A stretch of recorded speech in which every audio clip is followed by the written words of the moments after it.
But I'm just going to like turn the dial up on your discomfort now, because obviously winning the Perrier Award, as it was known then, launched a very successful comedy career. And guess what? We're going to watch some clips of it. Okay, great. Yeah. Yeah.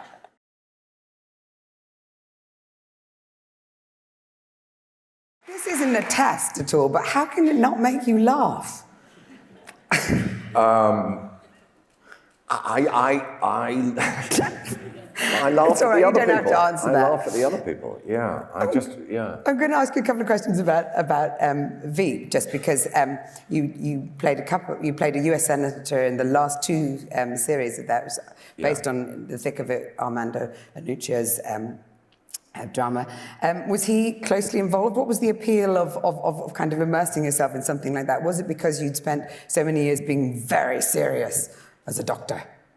No. Well, actually, first of all, I didn't think I'd been very serious as a doctor. I always thought House was very funny, actually. I may be alone in thinking that, but I thought there were episodes of House that were, now I am boasting, I thought were funnier than any sitcom that I saw in American television. No, I do find him funny, but it's not meant to be a satire. That wasn't its first intent.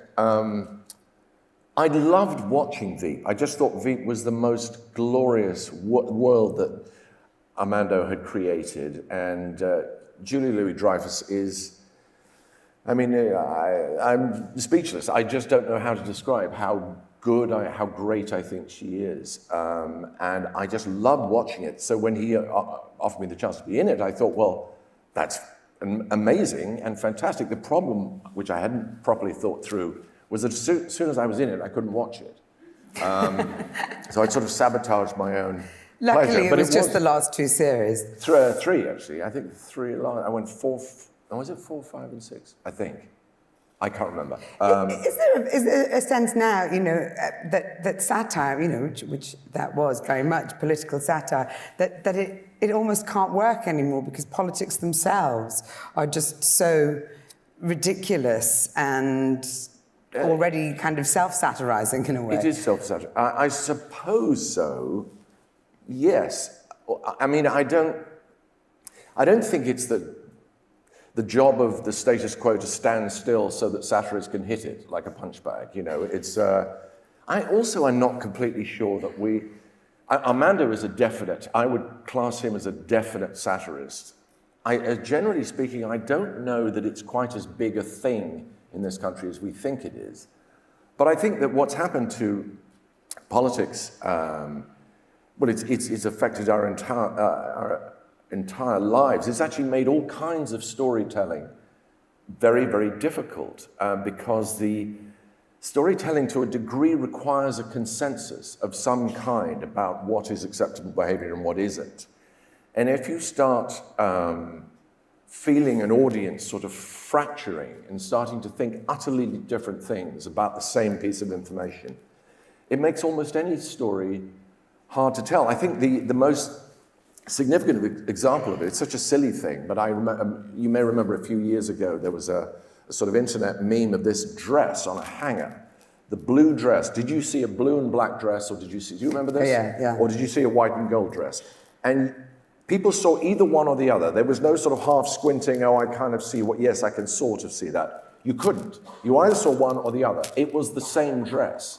And that is where we're at now, I think. We're all looking at one dress, and yet we are seeing utterly different things, and it makes it very hard to tell any kind of story. I mean, I was thinking about the Night Manager, a conspiracy about arms dealing, illicit arms dealing.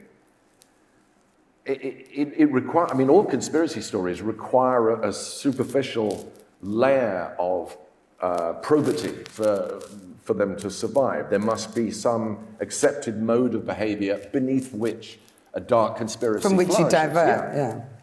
But now that's on the surface, and nobody cares, apparently. They just sort of don't care. Or they care in such different ways that you can't accurately and tellingly narrate a story to people anymore. Because some people go, yeah, well, that's fair enough. That's fair enough. Yeah, what's wrong with that? That's none of our business. And other people will go, my God, this is the most horrific thing I've ever heard of. And you cannot count on the same sort of consensus that we once had. And it shows itself in the way, I mean, it's hard to know which came first, but it shows itself in the fracturing of audiences for television. I mean, I grew up with, 2 or 3 channels, 4 eventually, we were lucky, and then we got colour. It felt as if that sort of promoted a kind of unity of thought and response. Maybe it didn't, but we had no choice, so that's sort of how it felt.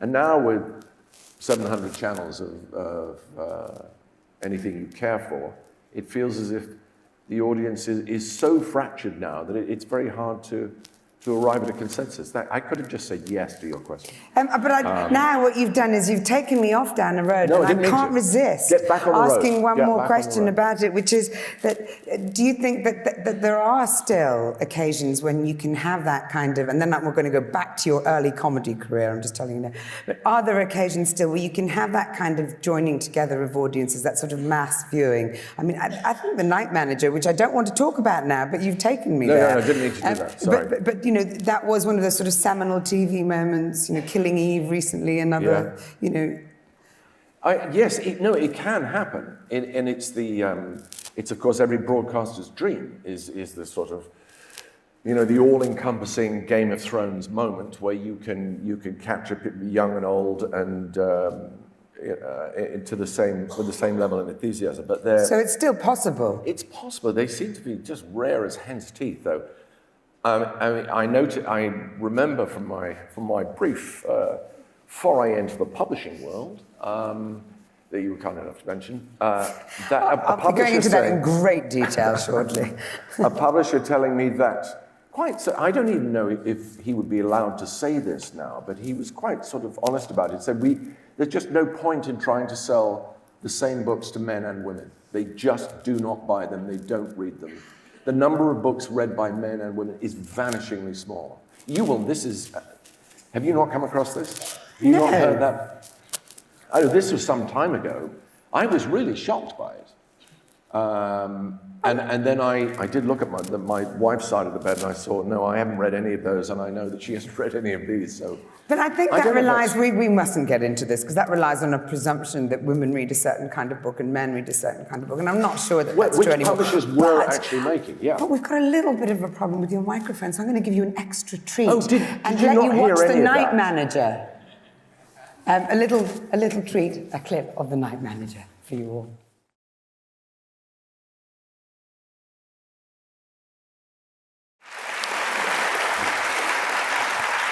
And there we have you being very dramatic. And I do think it's fair to say that it's rare for an actor to have 2 such distinct careers in a way. I mean, you have actors who can be quite funny, but they aren't necessarily comedians, and actors who are very intensely serious and dramatic.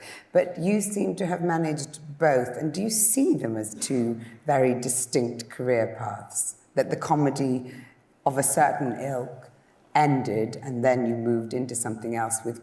No, I actually don't. I think of it all as one thing.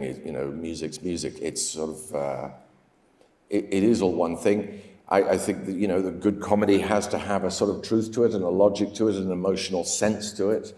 And I tend not to believe drama that doesn't have some wit to it. People are funny. It's the way people.